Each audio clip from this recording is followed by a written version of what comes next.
Bienvenidos al podcast Cero Humilde Opinión. Los minutos que nos hacían falta para seguir hablando de nuestra pasión por los libros y el mundo lector. Yo soy Ale Medina.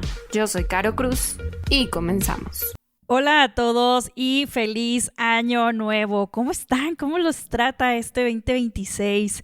Y pues efectivamente estamos en el primer episodio de este gran año. Muchísimas gracias a todos los que nos han escuchado a lo largo de todos los años que llevamos haciendo el podcast y muchas gracias por seguir por acá. El día de hoy venimos más que bien acompañadas, ya que tenemos por acá a la escritora mexicana Alejandra Gotó, que pues nos visita el día de hoy en este episodio para platicarnos un poco sobre su trabajo. Bienvenida Alejandra Tocaya por acá, muchas gracias por tu tiempo. Aló, muchas gracias por la invitación. Qué bueno que estamos aquí en Año Nuevo 2026, lleno de sorpresas esperamos. Y pues bueno, gracias por estar aquí conmigo. Ay, a mí me parece muy lindo empezar el año con una invitada y qué mejor que sea una escritora mexicana. Te agradecemos mucho tu tiempo y me gustaría, antes de iniciar, platicarles un poco más de ti. Alejandra es escritora, editora y traductora mexicana. Estudió Lengua y Literatura Modernas Inglesas por la FFIL de la UNAM y después se aventuró a la maestría de Antropología Social en la Universidad Iberoamericana.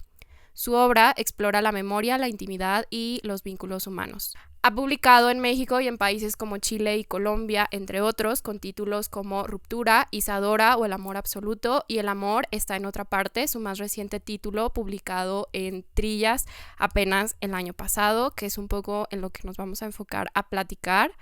Y justo por primera vez creo que vamos a iniciar un poco diferente este formato de plática con nuestros invitados.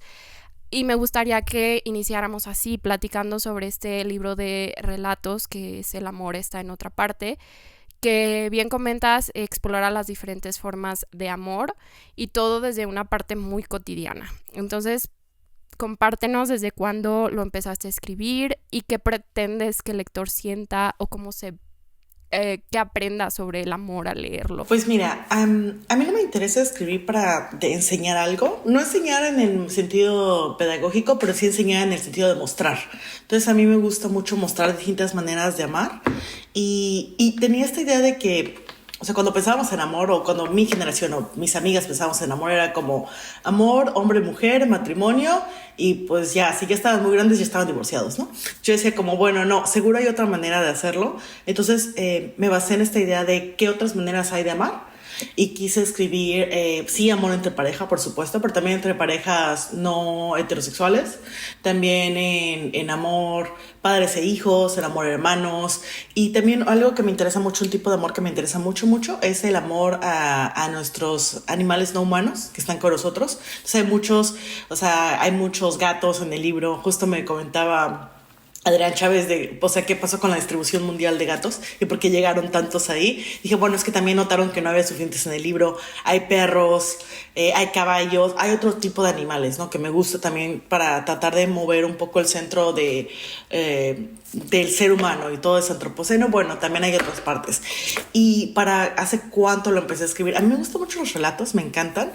Y era como mi sueño escribir un libro de cuentos o de relatos y no se había logrado porque generalmente las editoriales quieren más novelas. Entonces, o sea, ya había pasado con 2 novelas y estuvo cool y todo, me gustó, pero yo quería relatos. Entonces me esforcé mucho y pues no sé, o sea, me dijeron como, ¿tienes algo? ¿Tienes una novela? Y yo sí, no, tengo cuentos. Fíjate que no tengo novelas. Entonces fue un poco así y funcionó y ahora está este libro de cuentos, que aparte es mi primer libro publicado en México, que me hace muy feliz, porque ya tenía otras cosas por ahí y eso me hace feliz, pero quería publicar en mi país porque ¿sabes? Era como una brecha que tenía que llegar yo misma. O sea, publicar en mi país y que me leyeran y que me conocieran. Entonces eso me hace muy, muy feliz. ¡Qué padre! Oye, y bueno, de esto que mencionas que había sido publicada en otros países primero, antes que aquí en México, platícanos cómo ha sido ese proceso y también ¿Cómo fue tu inicio en donde tú dijiste quiero escribir, estoy interesada en escribir y todo esto? ¿Y cómo fue que llegaste a ser publicada en otros países y luego ya acá en México? Yo empecé a escribir un poco como la antropología, empecé como muy autodidacta y de pronto me di cuenta de que lo necesitaba, o sea, de que antes que ser un ser humano completo, de pronto era como una escritora, aunque todavía no lo sabía. Entonces, yo gané mi primer concurso de cuento a los 14 años. Era un cuentito de símbolos patrios que era probablemente no tan importante, pero fue muy significativo para mí, porque fue como, bueno, a partir de ahí nace que sí puedo publicar, que sí puede leerme, que se valora, entonces me seguí motivando mucho. Mis hermanos son mucho más grandes, entonces mis hermanos tienen entre 13 y 14 años más que yo. Y ellos ya tenían publicaciones en sus áreas, ¿no? O sea, en ingeniería y en medicina tenían sus publicaciones. Pero pues yo de pronto me sentía como que me estaba quedando atrás y yo también quería hacerlo. Como esta competitividad un poco sana, a veces no tan sana con los hermanos. Y yo quería hacerlo. Entonces, un año nuevo con las uvitas, o sea, tenía como 12 deseos y eran demasiadas uvitas. Entonces, o sea, yo tenía 20, 19 años, no tenía como grandes planes. O sea, bueno, sí, no sé, moverme a Australia, pero no tenía los medios para hacerlo. Entonces, en una de esas uvas dije, bueno, el siguiente año voy a publicar. Y yo soy muy necia, me tomo las cosas muy, muy en serio, sobre todo los compromisos que hago conmigo misma. Entonces estuve busque, mandé un montón de concursos, muchos no me contestaron, muchos así, o sea, muchos me contestaron, no, y sabes qué, gracias, pero no, otros nada, ¿no? Entonces estábamos como por septiembre y se me estaba acabando el año y yo así como, oh, diablos, no voy a publicar, no lo logré. Entonces me llegó la propuesta de una editorial que se llama Ediciones Oblicuas de Barcelona y yo fui como, ¡wow! Y lo primero que hice fue como, bueno, gracias, déjenme considerarlo. Y mi hermano así como, ¿qué haces? O sea, ¿estás acaso loca?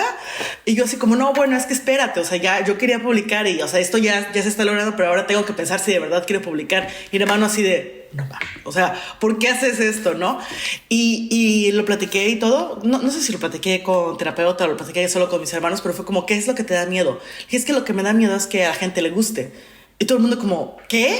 O sea, ¿por qué te da miedo eso? Le digo, mira, es que si no le gusta, ya. O sea, se publicó un libro y ya, pasó. Pero si le gusta, van a querer más. ¿Y qué tal si no puedo llegar pues no sé si a la calidad, pero por lo menos hacer algo más, ¿no? ¿Qué tal si no llego a eso y me piden más?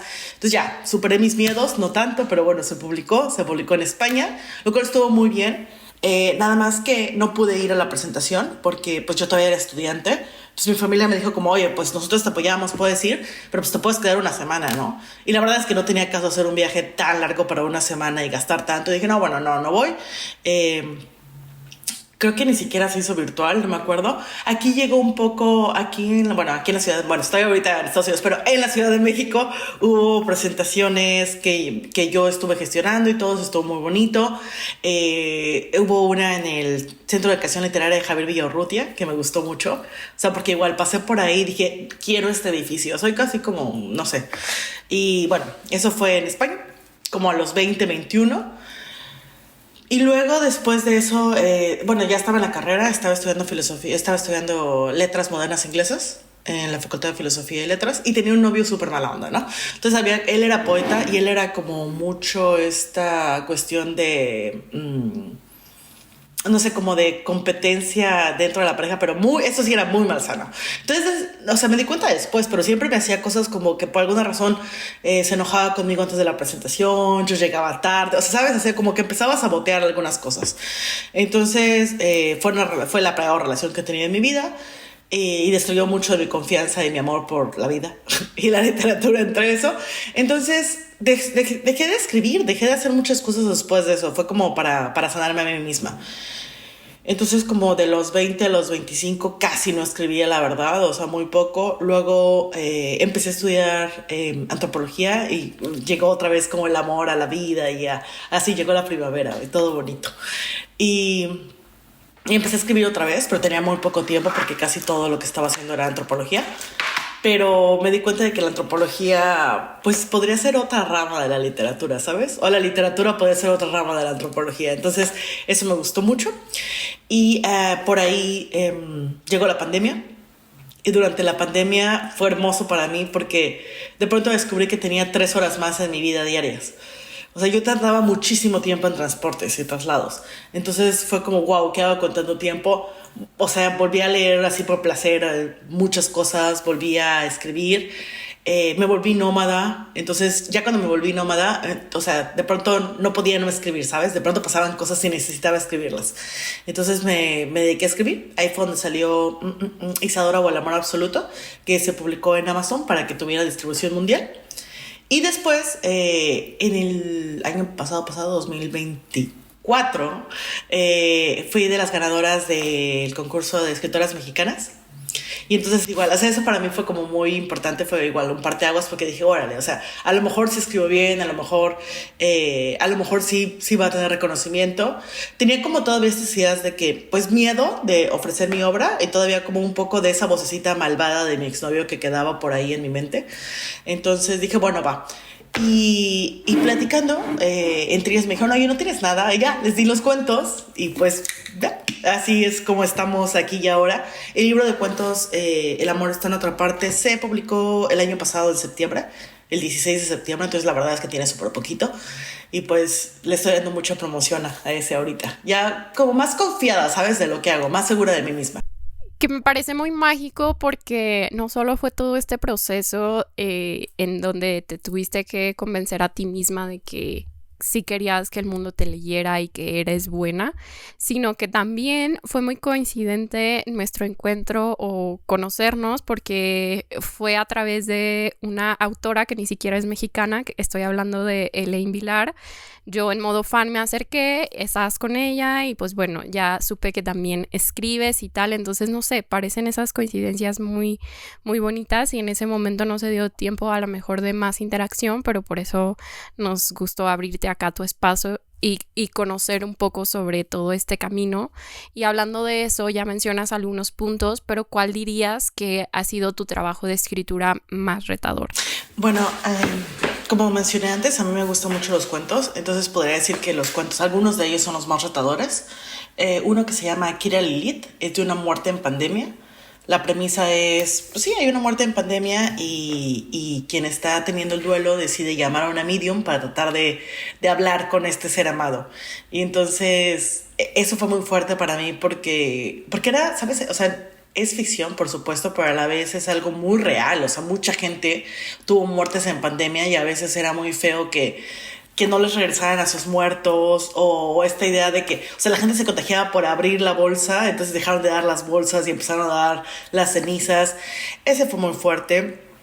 También el de Dios, se llama Dios, así. Ese cuento premisa es, Dios se vuelve hombre, pero literal, Dios se vuelve hombre. Entonces, como hombre, envejece y cuando envejece se le olvida que es Dios. Entonces narro 7 días de qué pasa con este Dios que está en la tierra y en realidad tendría los poderes de Dios, pero como se le olvidó cómo usarlos, no puede ser omnipresente. O sea, podría hacerlo, solo de pronto algo se desconectó dentro de él. Y ese fue muy difícil para mí porque tenía esta idea de, oye, no será algo blasfemo lo que estoy haciendo, oye, y yo, la verdad es que yo quería matar a Dios, quería narrar una muerte de un viejito así, quería narrarlo, pero no pude, o sea, lo intenté un buen y te estuve preguntando a mi hermana, porque siempre me preguntas de pacientes terminales, o sea, yo sí, pues es que estamos tratando de tener ideas. Sí, o sea, sí, así. Ese me costó mucho trabajo. Al final decidí que no moría. ¿Qué otro me costó mucho trabajo? Los que tratan sobre todo de memoria, o sea, de personas adultas, personas mayores con problemas de memoria, ya sea Alzheimer o solo demencia, a mí me cuesta mucho trabajo porque pienso que me da como un poco de miedo pensar que podría estar narrando lo que va a pasar y eso, no sé, es un poco perturbante. Sí. Diría que esos. El miedo que fuera a ser profético, ¿no? O algo sí, por el estilo. Exacto. Fíjate que a mí es una de las cosas que me intimida porque luego sí me apasionan o me interesan las historias como de Alzheimer o personas que olvidan por algo y digo, ay, yo tengo muy mala memoria porque me estoy interesando por esto que qué miedo si me pasa de forma definitiva o detectada, ¿no? De que usted tiene, o sea, no, qué terror, sí es algo que entiendo. en ese sentido, y un poco viendo como otras entrevistas que compartes en otros espacios, habla sobre tus personajes que son bastante liminales y que tienen como un punto muy específico, que parece que no tienen como un propósito en la historia, pero a la vez te das cuenta que puede ser lo más cotidiano y a partir de ahí se genera una situación. ¿Nos puedes compartir un poco sobre por qué eliges este tipo de enfoque? Porque ya nos decías también ahorita que son animales y que hay como una línea. ¿Lo de los personajes también lo pensaste o fue fluyendo y luego te diste cuenta que estaba todo envuelto? Pude revisar 2 de los textos y en uno de ellos hasta sentí como que dije, ay, esta infancia suena muy a mi infancia. Se llama Infancia algo, no me acuerdo ahorita el nombre.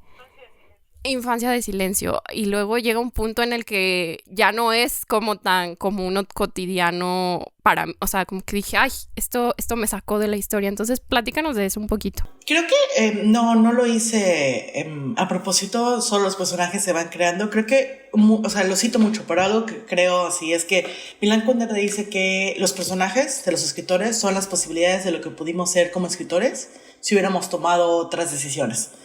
Entonces, en cierta manera, los personajes son algo de mí, por supuesto, tienen que nacer de algo carnal, ¿no? Y de pronto se van desviando. Y justo como dices en Infancia de Silencio, empiezo a narrar situaciones cotidianas y de pronto se sale, porque me parece que si pones atención en las interacciones humanas, en las que te pasan al día a día, de pronto hay cosas bien raras que solo normalizamos. O a lo mejor no normalizamos, sino que a lo mejor no le estamos poniendo tanta atención a nuestro interlocutor y es como, pues ya, ¿no? Entonces, me gusta mucho esas fisuras, esas partes donde puedes poner más atención y se lee mucho más de la otra persona y de ti mismo, ¿no? Entonces, como personaje, a mí me gusta mucho esto. En Infancia de Silencio, pues es un poco muy México, muy tradicional, muy todo, y de pronto te das cuenta de que también está este México que también menciono mucho, este México mágico, machista, misógino, que está ahí, o sea, y no lo hago tanto como crítica, yo lo hago justo como para mostrar, ¿no? Quiero que las personas sepan que hay mucho fondo en las cosas. Por ejemplo, el cuento de ¿Sabía que teníamos que matarlo? También me gusta mucho, el primero. Sí, también me gusta mucho, es lo que pasa justo, literal, en un espacio liminal, en una carretera entre 2 pueblos. ¿Qué pasa ahí? Que de pronto se vuelve muy lleno de significado, ¿no? O sea, es una carretera, pero también es un lugar de tránsito y es un lugar de posible transformación. Entonces eso me gusta mucho. Entonces sí, creo que mis personajes son un poco así. ¿Qué otro personaje te podría decir? El de la mamá en De Espejos y Reflejos. No sé si tuviste oportunidad de revisar ese, pero de pronto igual se sale de la cotidianidad. O sea, de pronto es una mamá, ¿no? O sea, que cuida a su familia y todo. De pronto dices, ¿qué? O sea, de hecho me han comentado lectores que se regresan así como un momento. Algo pasó aquí. Entonces sí, me encanta que los lectores se tengan que cuestionar algo, que tengan que pensar sobre algo que crean ya establecido en la historia y a lo mejor si lo quieren traspolar un poco en sus vidas. Me gusta porque pienso que en esos espacios de movimiento hay aprendizaje a veces, o no aprendizaje, pero hay esta inconformidad que te hace moverte. Ok, wow, digo, ya nos platicas un poco de ese desarrollo de historias y de personajes, pero a mí me encanta el chisme, entonces quisiera que me platicaras un poco sobre los autores que admiras, o que son fuente de inspiración para ti, no solamente para tu trabajo, pero que te inspiran leer o crecer un poco más o tener como un tipo como de motivación profesional. Qué hermosa pregunta. Sí, a mí también me gusta ese chisme. Mira, pues claramente a Milan Kundera lo leí cuando era peque, entonces creo que es esas lecturas. Lo platicaba ahora en la FIL con Hannah Norton Hawk, que hay lecturas que como lees en cierto momento de tu vida se quedan mucho contigo. O sea, son como lecturas fundacionales. Entonces Milan Kundera sería uno de esos. Horacio Quiroga, lo leí muy niña. O sea, yo vi cuentos y dije, cuentos, ¿no? Son para niños. Sí, exacto. O sea, de pronto me di cuenta de que, aquí iba mi infancia. Me gusta mucho Michael Ende. Amo a Michael Ende. Momo es de mis favoritos. Y hay un libro de él que es difícil de encontrar, pero se encuentra en librerías de viejos, que me gusta mucho, que se llama El ponche de los deseos. Ese libro es de mis favoritos.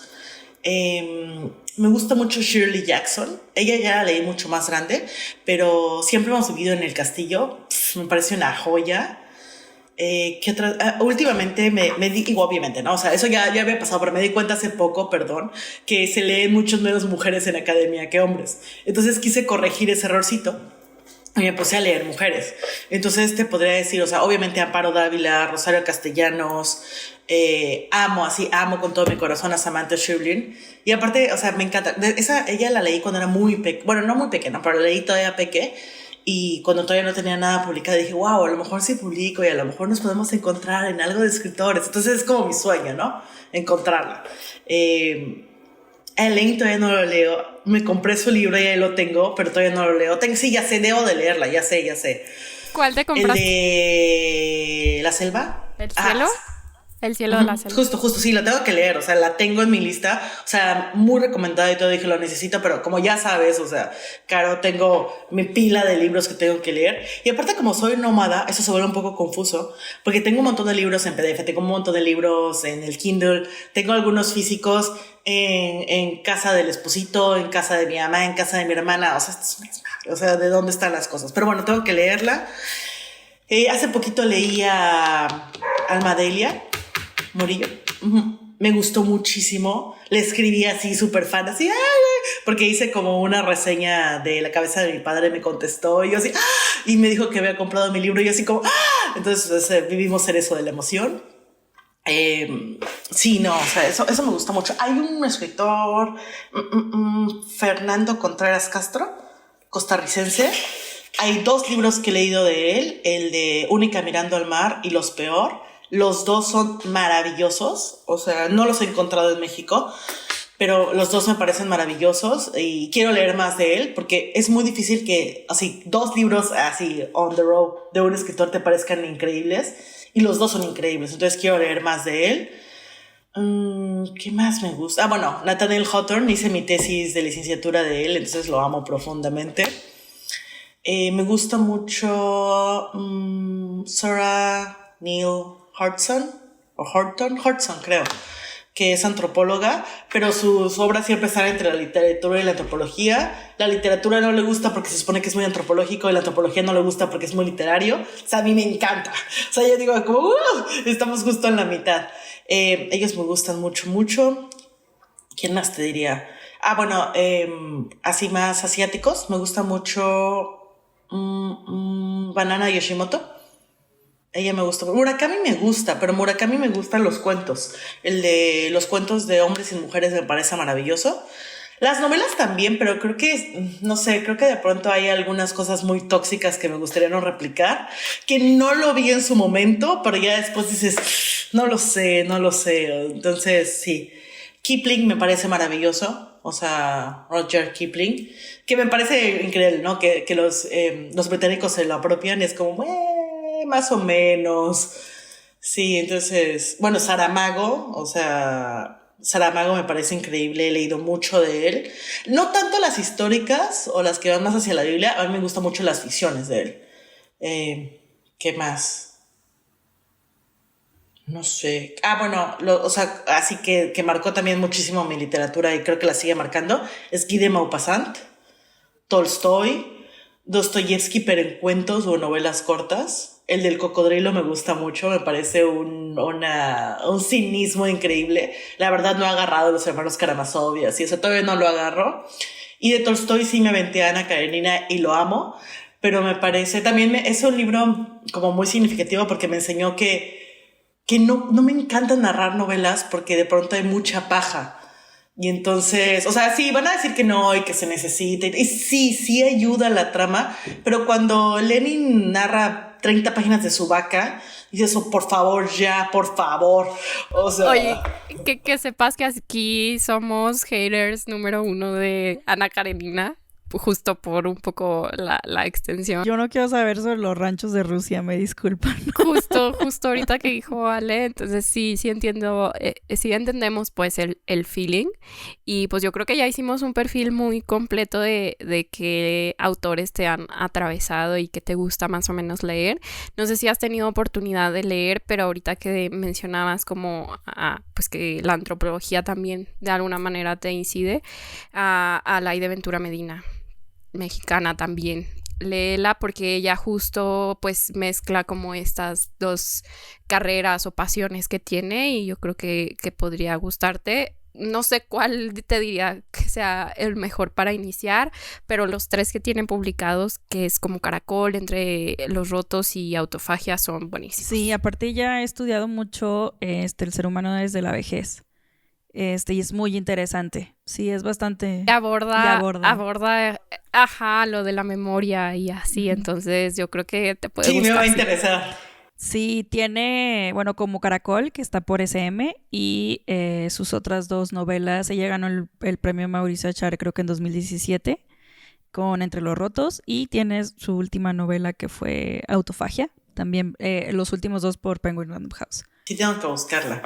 Y ya nos platicabas un poquito, pero me gustaría profundizar un poco en la investigación de posgrado que hiciste sobre COVID-19, que aborda como a todos nos atravesó en algún sentido, pero nos puedes compartir tú qué enfoque le diste, porque me pareció muy interesante explorando sobre ti, entonces que nos cuentes acá también, porque seguro afuera también hay alguien que le interese el tema. Digo, no sé si está como disponible esta investigación para lectura, pero igual que nos cuentes un poco sobre lo que investigaste.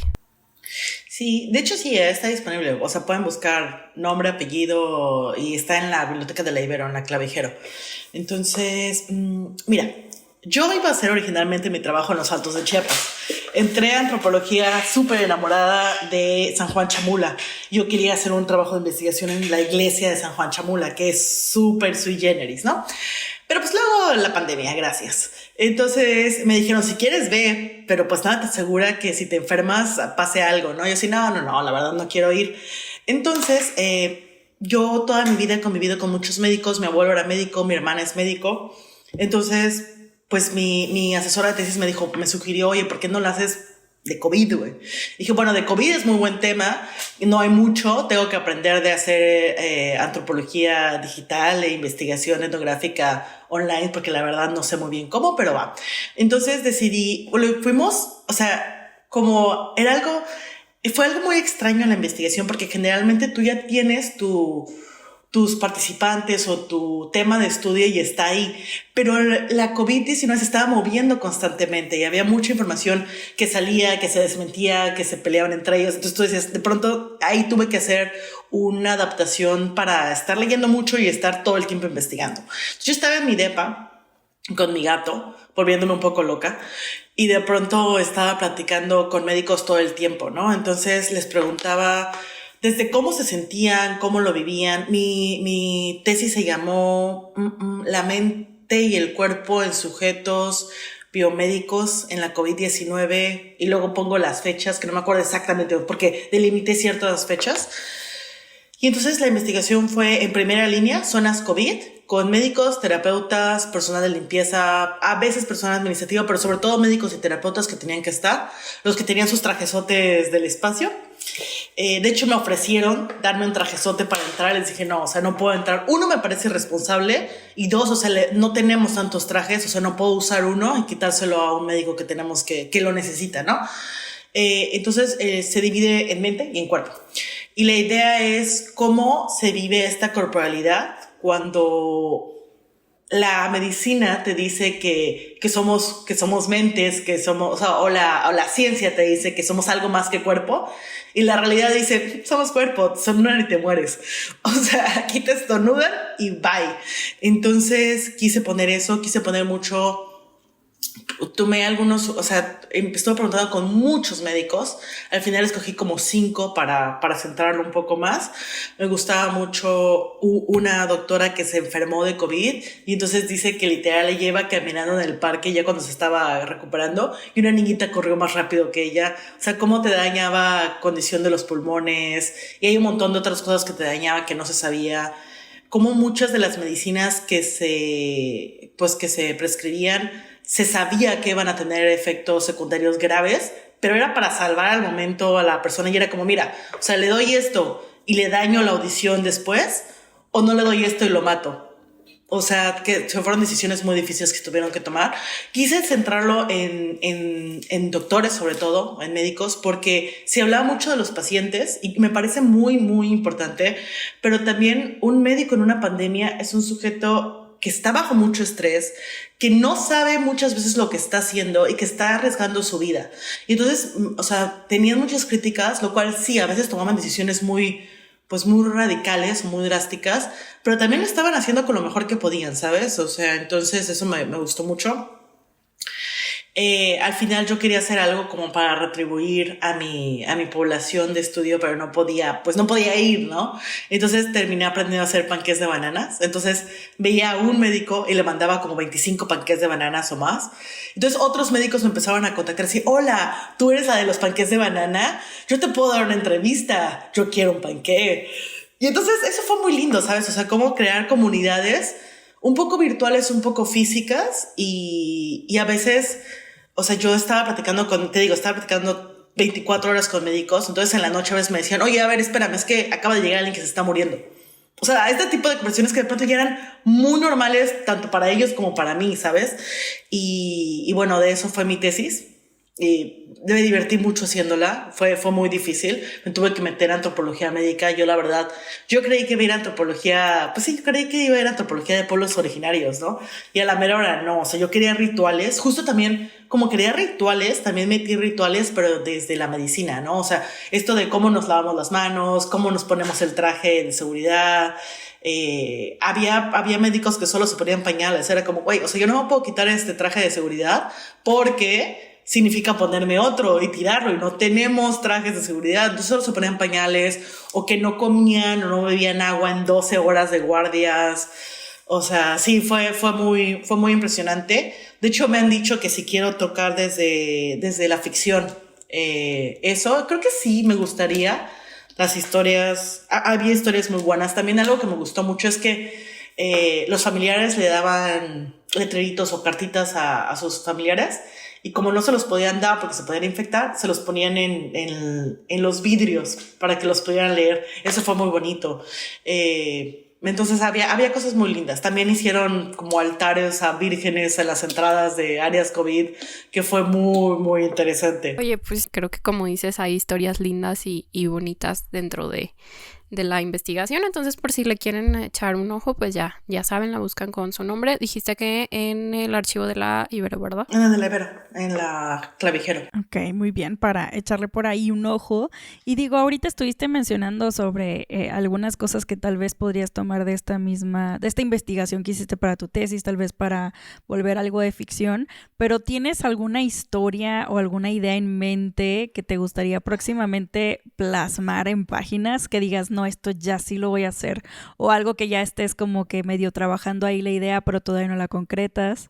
No es de la investigación, pero tengo como objetivo narrar o sea, no quiero hacerlo novela, pero a mí me cuesta mucho trabajo hacer novelas porque como no me gusta leer paja, de pronto yo misma identifico y digo, ya, o sea, a nadie le interesa saber qué comió anoche. O sea, ¿no? Entonces, como soy como muy crítica en eso y me cuesta trabajo, pero bueno, el proyecto se llama, o vamos a ver cómo, pero la idea es como en Tinder conocí a Ana, que son historias de Tinder, porque Tinder también está como muy, bueno, en ciertos rangos de la población de edad, está como, no, Tinder solo sirve para una cosa, ¿no? Y yo la verdad creo que no, creo que Tinder es un medio, es una herramienta para lo que sea, y entonces me gusta y creo que también ahorita en ese tiempo y lugar, y también después de la pandemia, nos dimos cuenta de que no necesitas tu cuerpo para conocer personas, o sea, necesitas tu corporalidad. Entonces me gusta la idea de cómo se construyen relaciones por otros medios. Entonces esa me gusta. Quiero incursionar en literatura infantil. A mí me gusta mucho la literatura infantil. He sido correctora y editora durante mucho tiempo de literatura infantil, pero nunca me he animado a hacer algo. Entonces, quizá este sea el año. Y de la pandemia, sí necesito escribir. Hay varios médicos que escribieron de la pandemia, pero no hay nada como literario, ¿sabes? Creo que le falta esta visión de cuento o de una narrativa más fluida, no de pronto donde algo se corta y no sabes qué pasó. Entonces eso me gustaría. Y un montón de los médicos con los que estuve hablando fue como, por favor escribe esto, o de, no sé, muertes feas de la pandemia. De hecho, en el libro del amor está en otra parte. No es pandemia, es cáncer de páncreas, me parece. Pero también me interesa mucho narrar las enfermedades, porque me parece que es este paciente de cáncer existió y sí murió, y me parece que es una manera de darle como un homenaje, ¿sabes? O sea, que las personas se queden con un poco de esta persona que fallece, ¿no? A mí afortunadamente no me ha tocado que fallezca un ser humano que ame mucho. Me pasó con mi gato, que me dolió mucho, pero nunca me ha pasado con un ser humano. Entonces, como que, justo como decías, Caro, lo narro, lo veo. Quiero ponerlo un poco profético, así, mira, quizá puedes manejar tu duelo de una mejor manera. Entonces, sí, me gusta eso. Pues vamos a estar bien pendientes de que se viene, pero antes de entrar como a lo que se viene y con otros detalles, yo creo que acá habrá personas que también estén interesadas en la escritura y pues bueno, además de escribir tú, pues también nos compartes sobre que has hecho trabajo de edición y tal. Entonces, de manera como muy general, ¿qué consejo les darías a las personas que tienen interés por escribir, que quizá es su propósito de este año, pero que no le han perdido el miedo o que por una u otra cosa no se han sentado a de verdad hacerlo? Miren, yo no pienso tanto como Stephen King que tenemos que sentarnos horas al día para escribir. Yo no puedo hacer eso, yo soy bien dispersa. Yo te diría, escribe a lo mejor en las notas de tu celular, a lo mejor en tu conversación propia de WhatsApp, escribe como sea y luego lo recupera, ¿sabes? O sea, cuando me refiero luego es, deja el texto 3, 5 días, una semana, 2 y léelo tú. Si tú no lo entiendes, el lector no lo va a entender. O sea, entonces haz eso, o sea, deja enfriar los textos, porque cuando los tenemos como muy frescos, nosotros creemos que tiene sentido y luego no tiene sentido. Una gran parte de la literatura es cortar cosas. O sea, ¿tú crees que eso tiene sentido? No tiene sentido, solo corta. O sea, entre más rápido te pases como tu duelo de cortar un párrafo entero, ya, o sea, ahí vas, o sea, pero escribe.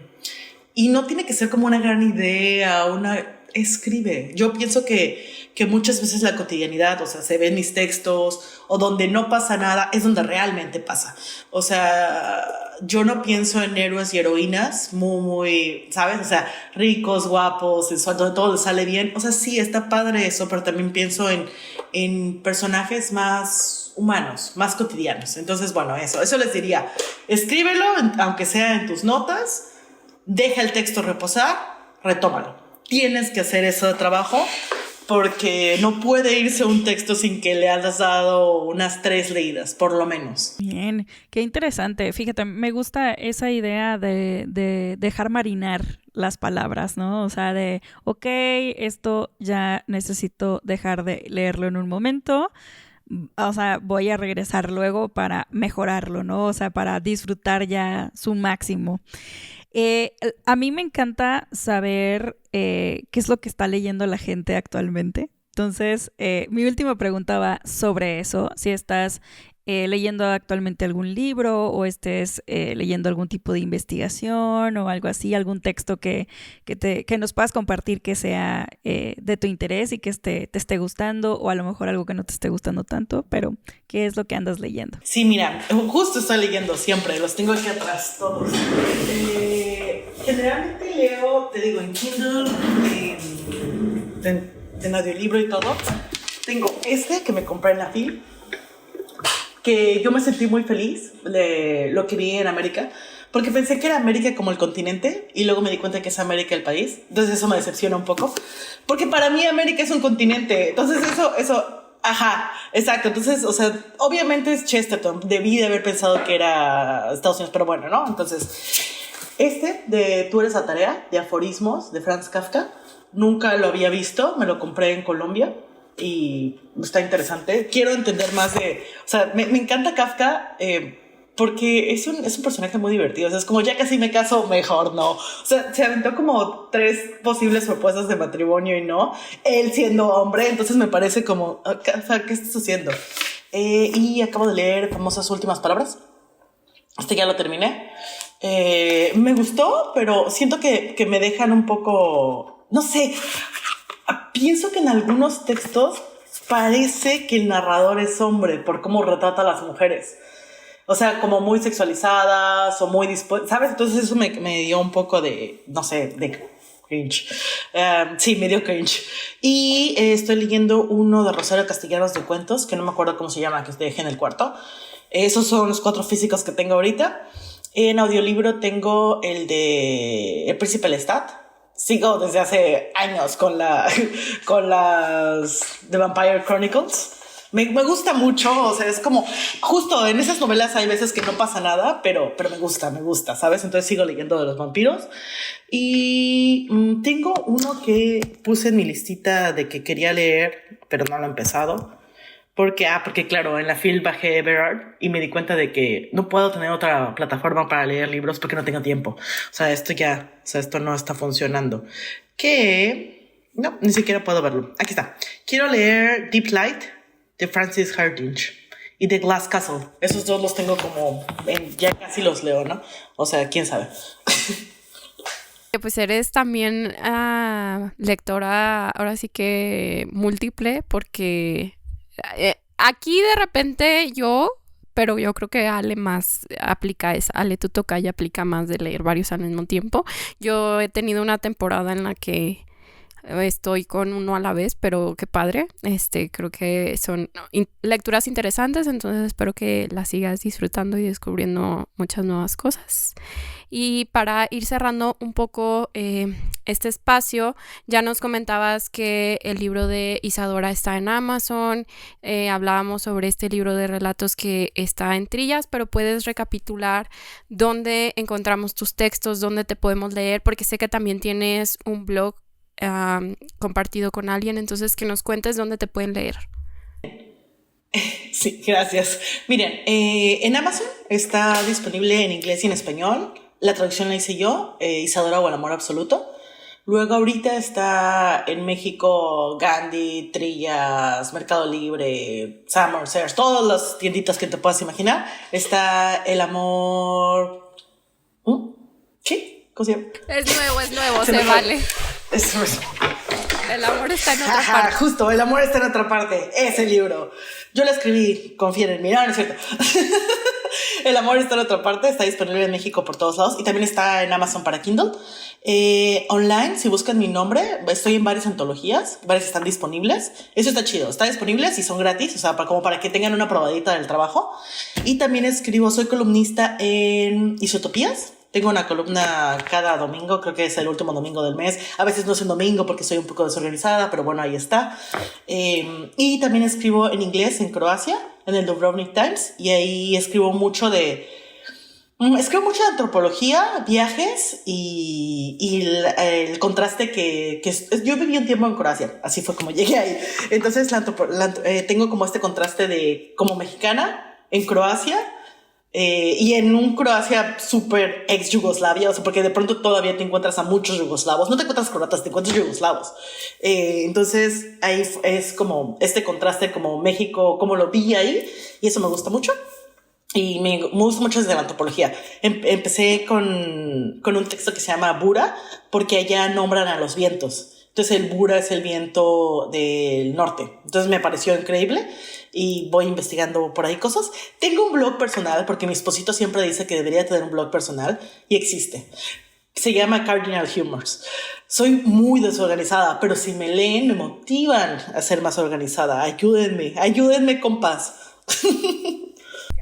Pues súper, ya tienen varias fuentes donde pueden buscar tu trabajo y acercarse a él porque me parece bien valioso. Ahora sí que para mí es como ir desbloqueando como nuevas figuritas. En este caso es nuevas autoras por leer y que mejor que sean mexicanas. Y pues espero que ustedes también tengan esa idea o ese propósito para este año y conozcan tu trabajo y se acerquen a él.